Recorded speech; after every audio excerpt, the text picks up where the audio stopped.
উইকেন্ডের দিনকে তো ঘরে বসে থাকাই যাবে না কোনোভাবেই। তো চলো আজকেও বেরিয়ে পড়েছিলাম স্যাটারডে আমরা কোথাও একটা যাব বলে।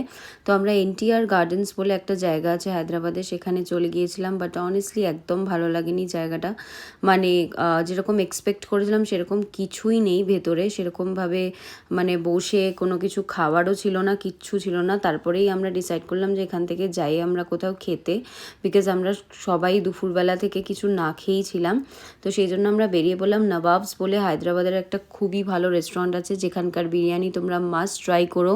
হায়দ্রাবাদি প্রপার ভালো বিরিয়ানি খেতে হলে ডেফিনেটলি তোমরা একবার নবাবস থেকে ট্রাই করো।